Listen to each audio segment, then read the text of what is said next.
बिस्मिल्लाहिर्रहमानिर्रहीम, अस्सलाम वालेकुम। Welcome to our channel MK preparation. Myself Mohammad Azam Mukhtar from education department. Student, जैसा कि आपको इल्म है कि बलूचिस्तान पब्लिक सर्विस कमीशन में हेड मास्टर और हेड मिस्ट्रेस की सीट्स जो है वो अनाउंस हो चुकी हैं और इस सिलसिले में हमारे रेगुलर सेशन जो है वो कंटिन्यू है।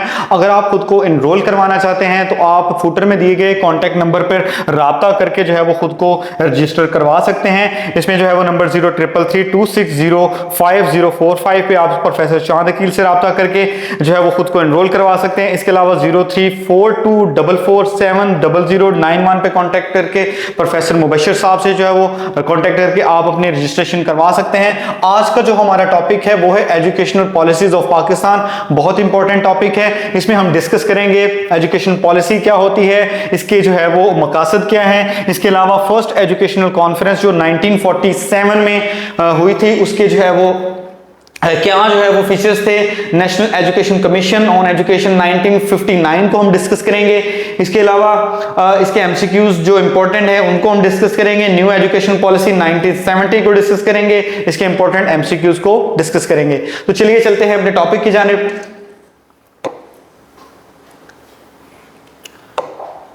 सबसे पहले हम बात कर लेते हैं एजुकेशन पॉलिसी। एजुकेशन पॉलिसी क्या होती है? Education policy is a set of rules. इसमें जो है वो रूल्स होते हैं, गाइडलाइंस होती हैं जो कि गवर्नमेंट सेट करती है। किस लिए सेट करती है? ताकि एजुकेशन जो सिस्टम है उसमें इंप्रूवमेंट लाई जा सके।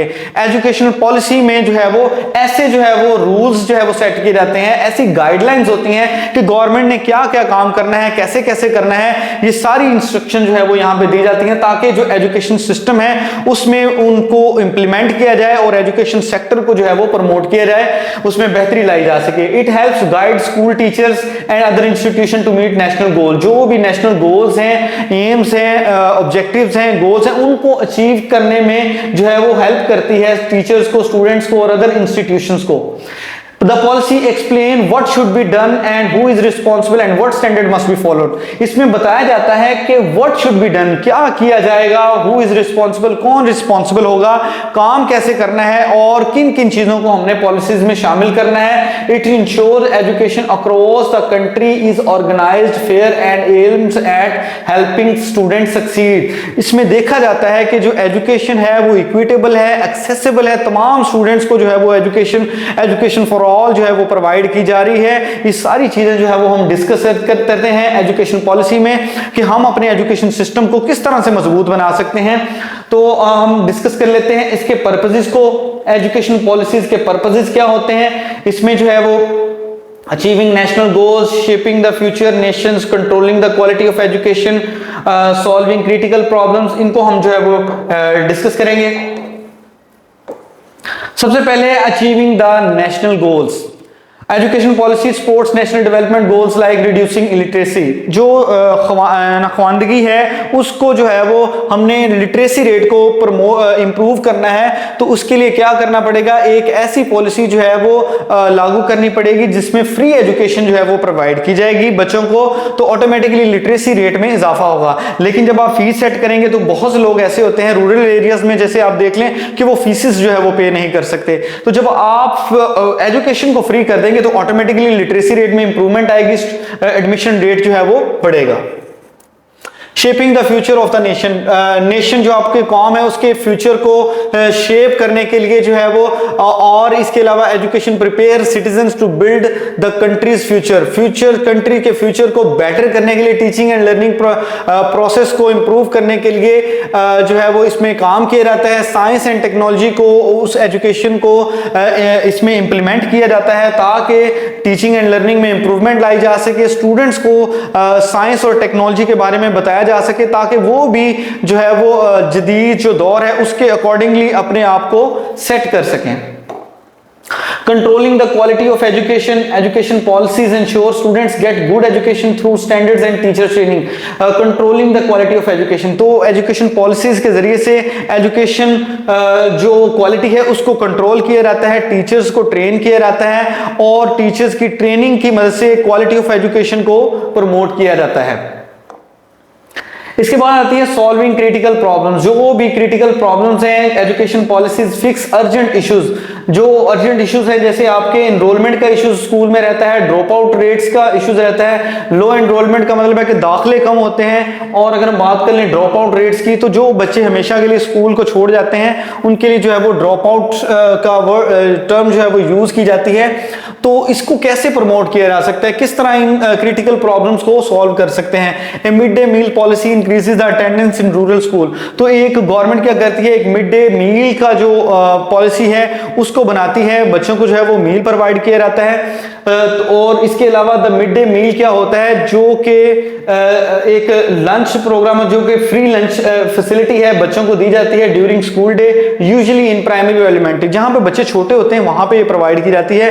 कॉलेजेस यूनिवर्सिटी लेवल में ऐसा बिल्कुल नहीं होता। ऐसा क्यों किया जाता है, ताकि लिटरेसी रेट में जो है वो इंप्रूवमेंट लाई जा सके। जो बच्चे स्कूलों से चले गए हैं उनको स्कूलों में वापस लाया जा सके, और इसके अलावा जो है वो प्राइमरी स्कूलों की स्ट्रेंथ में इजाफा किया जा सके, एजुकेशन फॉर ऑल को यकीनी बनाया जा सके। Determining the outcome and outputs. Education policies are learning goals measure students success. अगर हम इसकी एग्जांपल ले लें, exams based on national curriculum helps to track students achievement.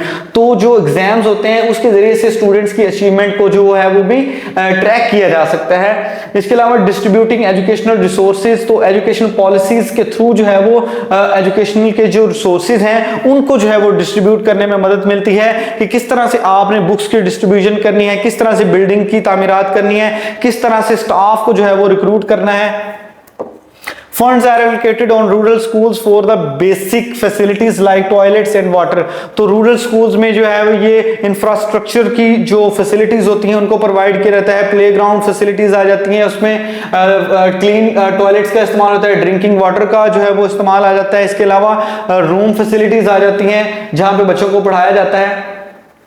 Identifying how to educate. तो एजुकेशनल जो पॉलिसीज होती हैं वो उनका मकसद ये होता है कि वो बताएं कि आपने जो है वो आइडेंटिफाई करना है हाउ टू एजुकेट, के पढ़ाना कैसे बच्चों को। टीचिंग मेथड्स पे जो है वो बात की जाती है। They guide teaching methods and curriculum design. Curriculum इस तरह का डिजाइन करना चाहिए कि जिसको स्टूडेंट्स जो है वो उसमें इंगेज हो सकें, एक्टिविटीज को उसमें शामिल किया जाए। Ensuring effectiveness and efficiency in schools. जो एजुकेशन पॉलिसीज हैं, aim for better results and using fewer resources. अगर हम इसकी एग्जांपल ले लें तो इसमें जो है वो टीचर्स की अटेंडेंस को मॉनिटर किया जाता है कि वो जो है वो स्टूडेंट्स को रेगुलरली पढ़ा रहे हैं या नहीं। ऐसा आपने देखा होगा अक्सर कि जो गवर्नमेंट के स्कूल्स हैं यहाँ पे पाकिस्तान में, उसमें कई ऐसे इंस्टीट्यूट हैं जहाँ पे जो टीचर्स जो है वो प्रैक्टिकली जो है वो स्कूलों में नहीं जाते, वहां पे बच्चों को नहीं पढ़ाते। तो इस चीज की इंश्योरिटी के लिए जो है वो इफेक्टिवनेस एंड एफिशिएंसी स्कूल्स में बनाने के लिए एजुकेशन पॉलिसी में गाइड किया जाता है कि किस तरह से टीचर्स की अटेंडेंस को मॉनिटर किया जा सके। Ensuring standards and uniformity. इसमें जो है वो everything is done in same proper way so everywhere so that the quality stays high and fair for everyone. They create consistent education across all the region. तो यहाँ पे education में जो है वो स्टैंडर्ड सेट किया जाता है, यूनिफॉर्मिटी सेट की जाती है, ताकि लर्निंग जो है वो स्टूडेंट्स में उसको प्रमोट किया जा सके, टीचिंग को बेहतर बनाया जा सके, स्कूल्स को प्रमोट किया जा सके, स्टूडेंट्स की पर्सनैलिटी को डेवलप किया जा सके। तो ये कैसे पॉसिबल है, अगर हम उसकी एग्जांपल ले लें, national curriculum ensure students in all provinces study the same topics. तो जो नेशनल करिकुलम है वो सेम है, वो सेम होता है हर प्रोविंस में, जो कि बच्चे जो है वो इसको पढ़ रहे होते हैं। Levelling the education system. इसमें जो है वो एजुकेशन सिस्टम को जो है वो लेवल किया जाता है। Education policies reduce gaps between rich and poor school. तो इसमें जो गरीब और अमीर का जो गैप होता है उसको जो है वो फुलफिल किया जाता है। सभी स्टूडेंट्स को सेम फैसिलिटीज जो है वो सेम स्कूल में दी जाती हैं। तो ये जो गैप होता है इसको जो है वो लेवल किया जाता है। अगर हम इसकी एग्जांपल ले लें, scholarship for low income students help them to stay in school. तो ऐसे लोग जिनके बच्चे जो कि उनकी आमदनी कम है, वो बच्चों को नहीं पढ़ा सकते और वो स्टडी में अच्छे हैं, उनको जो है वो स्कॉलरशिप दी जाती हैं, ताकि जो अमीर लोग हैं बगैर स्कॉलरशिप के जो है वो पढ़ जाते हैं, उनके मुकाबले में जो गरीब लोग हैं जो कि पढ़ना चाहते हैं उनको स्कॉलरशिप के जरिए से जो है वो अपॉर्चुनिटीज जो है वो दी जाती हैं। Securing practitioners of education इसमें आ जाता है, they ensure there are enough qualified educator to teach children in school।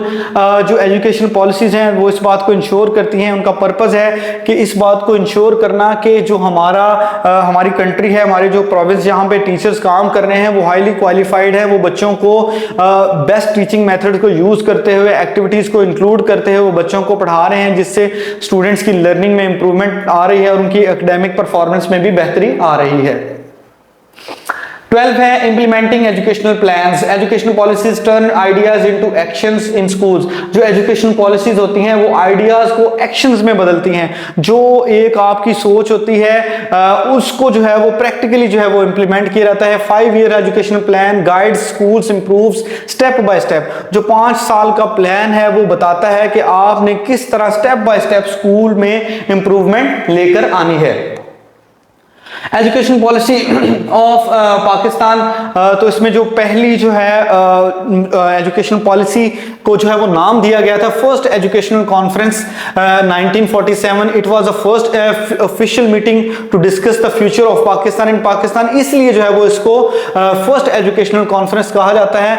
It was held at Karachi, ये कराची में हुई थी 27 नवंबर से 1 दिसंबर तक 1947 में। तो ये बहुत इंपॉर्टेंट एमसीक्यूज में भी आता है कि जो फर्स्ट एजुकेशनल कॉन्फ्रेंस थी वो कब हुई थी, तो इसका करेक्ट आंसर बनता है 27 नवंबर से 1 दिसंबर को 1947 में ये कंडक्ट हुई थी इन द सुपरविजन ऑफ कायदे आजम। कायदे आजम ने इसको सुपरवाइज किया था और इसको प्रिसाइड किया था एजुकेशनल मिनिस्टर जो थे फजलुर रहमान। ये भी पेपर में पूछा जाता है कि किसने जो है वो 1947 फर्स्ट एजुकेशनल कॉन्फ्रेंस को प्रिसाइड किया था, तो इसका करेक्ट आंसर है फजल रहमान जो कि एजुकेशनल मिनिस्टर थे तब उस वक्त के। It was based on spiritual social and vocational education. जो 1947 की एजुकेशनल कॉन्फ्रेंस थी वो बेस करती है स्पिरिचुअल एजुकेशन पे, सोशल एजुकेशन पे, किस तरह जो है वो स्टूडेंट्स को बताया जाए कि वो गुड रिलेशनशिप कैसे बिल्डअप कर सकते हैं, वोकेशनल एजुकेशन कोई भी पेशा जो है वो कैसे सीख सकते हैं, किस तरह अपनी वोकेशनल एजुकेशन को इम्प्रूव कर सकते हैं। इसके अलावा है कॉन्फ्रेंस डिफरेंट कमेटीज, तो इसमें डिफरेंट कमेटीज को जो है वो शामिल किया गया, जिसमें यूनिवर्सिटी ऑफ एजुकेशन कमेटी है, अडल्ट एजुकेशन कमेटी है, टेक्निकल एजुकेशन कमेटी है, primary and secondary education committee है, कल्चरल रिलेशनल कमेटी है, वुमेन्स एजुकेशनल कमेटीज है, साइंटिफिक रिसर्च कमेटीज है।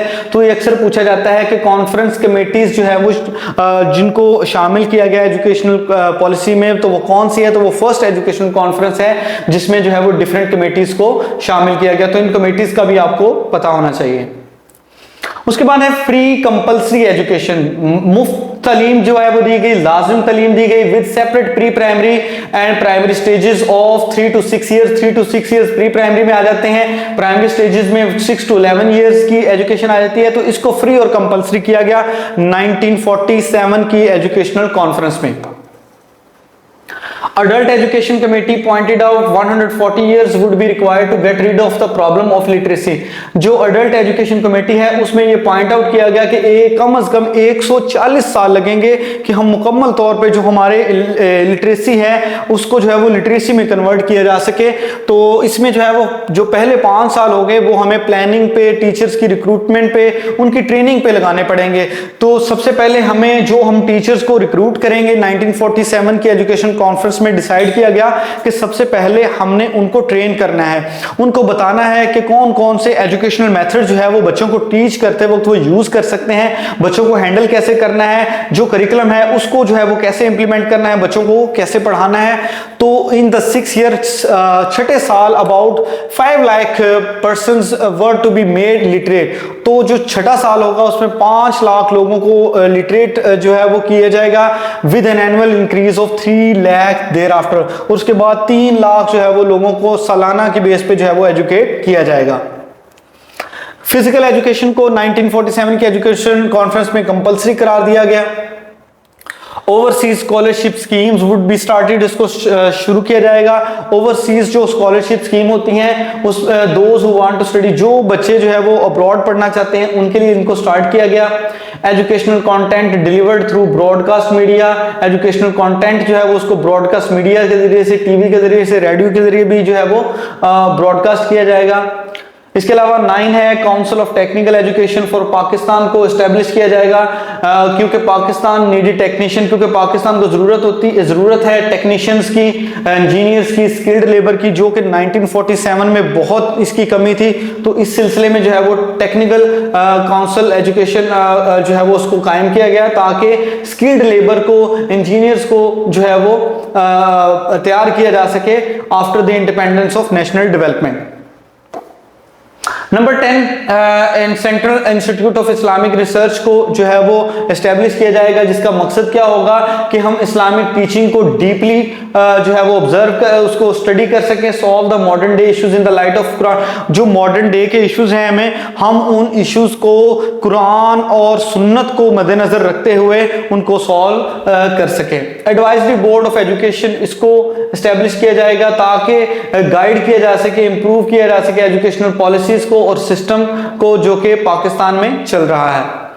इसके अलावा इंटर यूनिवर्सिटी बोर्ड को जो है वो एस्टेब्लिश किया जाएगा to improve coordination and quality among all the universities in Pakistan, ताकि जो क्वालिटी है यूनिवर्सिटीज में, जो कोऑर्डिनेशन है उसको इंप्रूव किया जा सके। इसके लिए जो है वो इंटर यूनिवर्सिटी बोर्ड जो है वो एस्टेब्लिश किया जाएगा ताकि उनकी जो बोर्ड्स हैं डिफरेंट, उनकी आपस में भी कोऑर्डिनेशन हो और उनकी इंप्रूवमेंट लाई जा सके। नेशनल लाइब्रेरी एंड म्यूजियम को एस्टेब्लिश किया जाएगा ताकि जो नॉलेज, कल्चर और हिस्ट्री का नॉलेज है उसको जो है वो डिलीवर किया जा सके और जो है वो स्टूडेंट जो है वो इसमें रिसर्च जो है वो कर सके। 1947 की एजुकेशन कॉन्फ्रेंस के कुछ एमसीक्यूज डिस्कस कर लेते हैं। Which city hosted the first educational conference of Pakistan in 1947? तो ये कराची में जो है वो 27 नवंबर से 1 दिसंबर 1947 को कराची में जो है वो कंडक्ट हुई थी। इसको प्रिसाइड किया था फजलुर रहमान ने और कायदे आजम ने इसको जो है वो इसको ऑर्गेनाइज किया था। Who presided over the first educational conference in 1947? 1947 को जो कॉन्फ्रेंस थी उसको फजलुर रहमान ने एजुकेशन मिनिस्टर से तब उस वक्त के उन्होंने जो है वो इसको पेश किया था। Who was the main focus of the first educational conference? तो उसका जो मेन मकसद था, जैसे हमने पॉलिसी में पढ़ा, स्पिरिचुअल, सोशल और वोकेशनल एजुकेशन को प्रमोट करना, ये इसका मेन मकसद था। Adult education committee about estimate eliminating literacy. Adult education committee को कितने साल लगेंगे कि हम लिटरेसी जो है, इलिटरेसी जो है उसको एलिमिनेट कर सकेंगे, निकाल सकेंगे? तो इसमें जो है वो 140 साल तकरीबन लगेंगे, ये डिसाइड हुआ था। Which of the following tools were propose to delivering educational content? तो इसके लिए broadcast media, film, TV, radio जो है वो उसका इस्तेमाल किया जाएगा। Option B is the correct answer. Which institution proposed for research in Islamic studies? कौन सा इंस्टीट्यूशन जो है वो रिसर्च के लिए इस्लामिक स्टडीज जो है वो 1947 के जो में डिसाइड हुआ था? तो वो था central institute of Islamic research, इसको जो है वो एस्टेब्लिश किया जाएगा। National commission on education 1959, it was presided by S M. Sharif, जो कि उस वक्त के सेक्रेटरी एजुकेशन थे। The commission report was addressed by the president, जो कमीशन की रिपोर्ट थी उसको एड्रेस किया था प्रेसिडेंट थे उस वक्त मोहम्मद अयूब खान ने 5 जनवरी 1959 को। और 10 ईयर कंपल्सरी एजुकेशन इसमें जो है वो इसको लाजमी करार दिया गया। प्राइमरी एजुकेशन जो है वो इसमें शामिल थी with equal opportunities for boys and girls, जिसमें बॉयज और गर्ल्स दोनों को जो है वो इक्वल अपॉर्चुनिटीज जो है वो दी गई।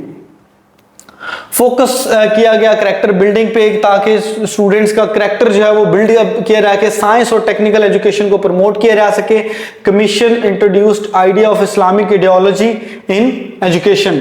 इसके अलावा नेशनल एजुकेशन जो उर्दू थी उसको as a medium of instruction जो है वो इंक्लूड किया गया, because students learn better in their language they speak, क्योंकि स्टूडेंट्स जो है वो जो उनकी नेटिव लैंग्वेज होती है उसमें जो है वो जो उनकी कौमी जुबान होती है उसमें ज्यादा बेहतर तौर पर चीजों को सीख सकते हैं। उसको मीडियम ऑफ इंस्ट्रक्शन जो है वो बनाया गया। 3 ईयर डिग्री प्रोग्राम को इंट्रोड्यूस किया गया। Establishment of university grant commission जो है वो उसको एस्टेब्लिश किया गया 1970। ये भी एमसीक्यूज अक्सर पेपर में आ जाता है, यूनिवर्सिटी ग्रांट कमीशन को कब? ये 1974। और बाद में जो है वो इसको 2002 में जो है वो कन्वर्ट कर दिया गया था HEC में, जिसको बोलते हैं हायर एजुकेशन कमीशन।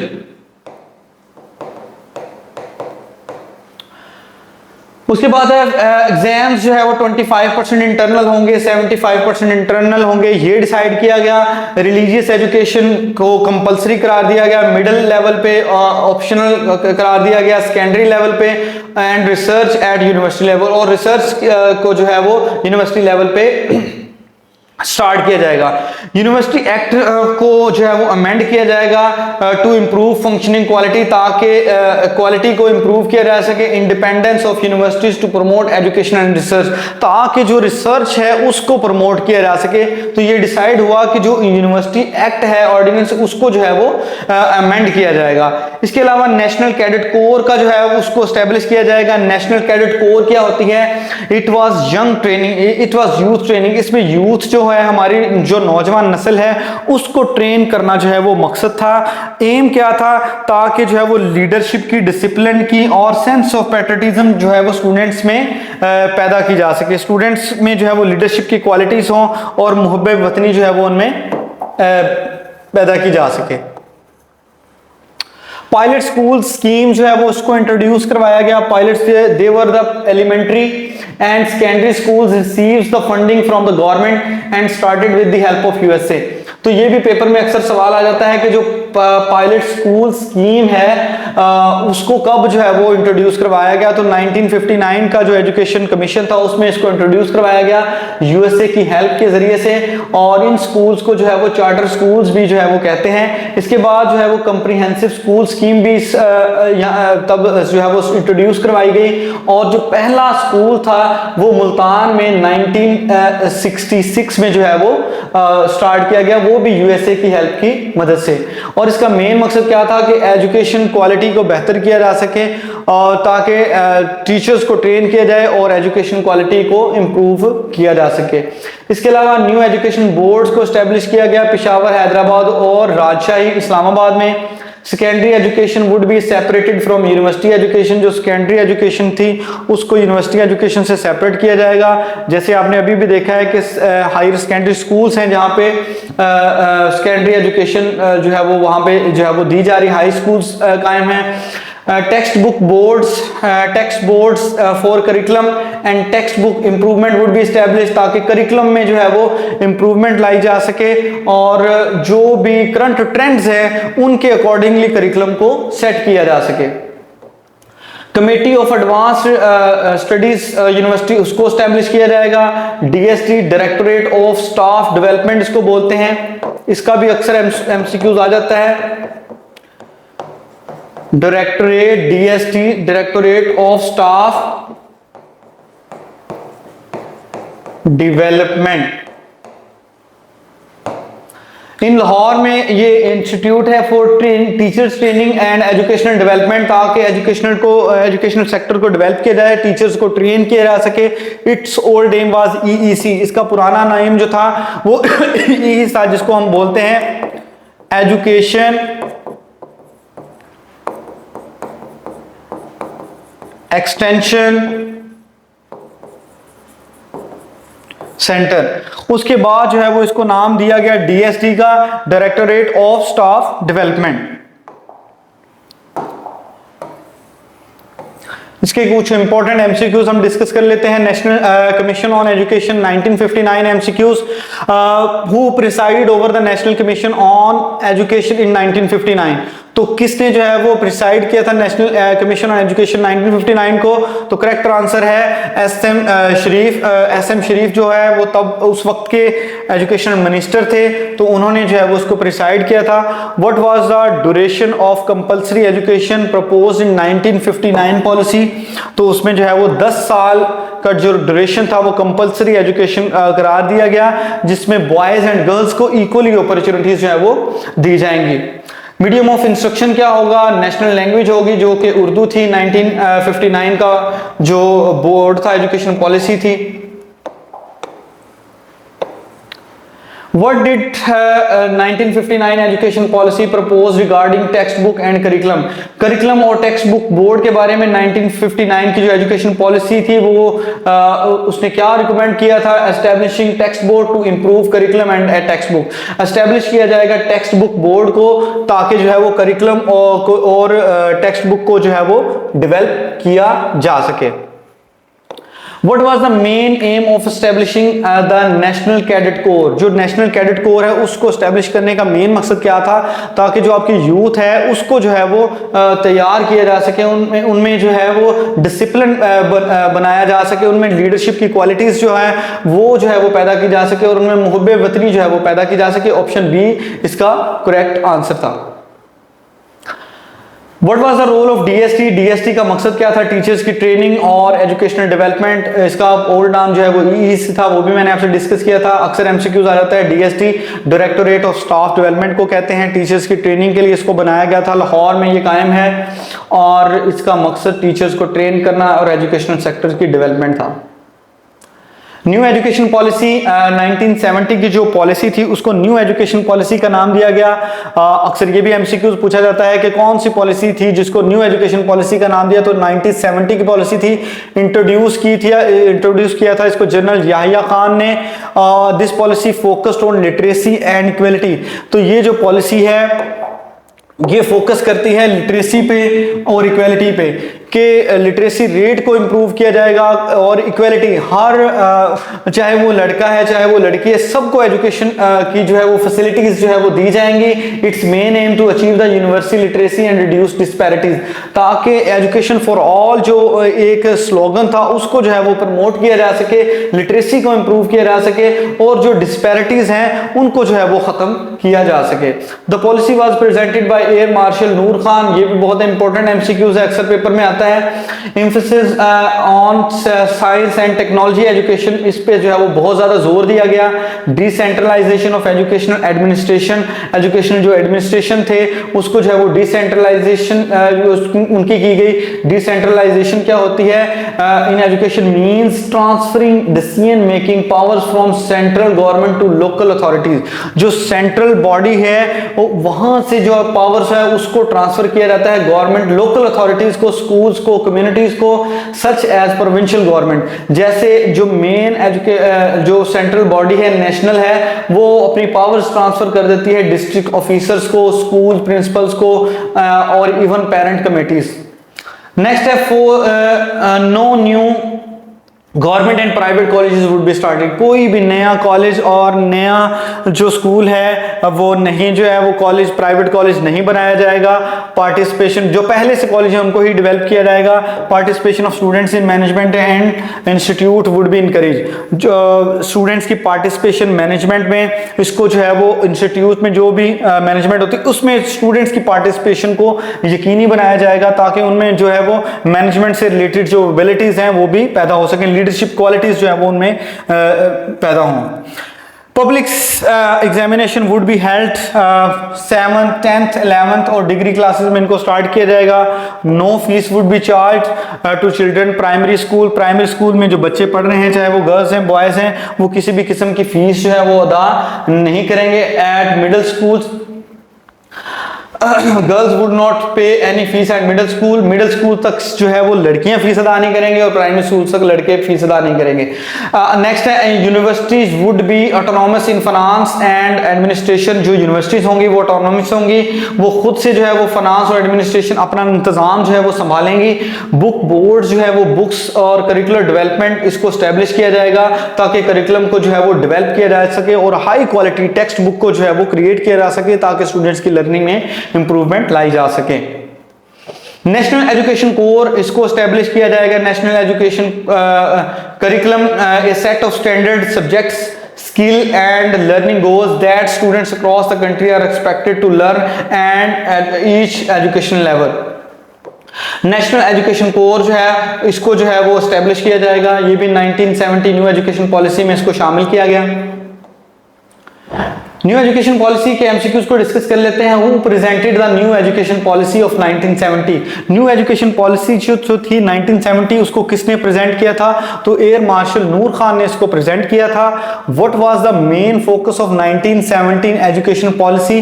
तो इसका जो मेन मकसद था वो लिटरेसी और इक्वालिटी, ताकि लिटरेसी रेट को इंप्रूव किया जा सके और जो लड़का है या लड़की है उनको जो है वो इक्वल अपॉर्चुनिटीज दी जाए एजुकेशन के बारे में। What was the education? What type of education was emphasized in 1970 policy? तो इसमें साइंस एंड टेक्नोलॉजी को जो है वो इम्प्रूव करने के लिए, इसमें जो है वो बेहतरी लाने के लिए इसके ऊपर जोर दिया गया। What does decentralization of educational administration means according to 1970 policy? इसमें जो डिसेंट्रलाइजेशन से क्या मुराद था कि जो मेन डिसीजन मेकिंग पावर है उसको जो है वो शिफ्ट किया जाएगा लोकल अथॉरिटीज को, डिस्ट्रिक्ट ऑफिसर को जो है वो पावर्स जो है वो दी जाएंगी। What was decided about the establishment on new colleges in 1970 policy? तो क्या डिसाइड किया गया था एस्टेब्लिशमेंट नए कॉलेजेस के बारे में 1970 के? कोई भी नया प्राइवेट या गवर्नमेंट कॉलेज जो है वो एस्टेब्लिश नहीं किया जाएगा। जो पहले से एस्टेब्लिश है उन्हीं की जो है वो बेहतरी लाई जाएगी, उनको जो है वो इम्प्रूव किया जाएगा। What change was proposed regarding school fees?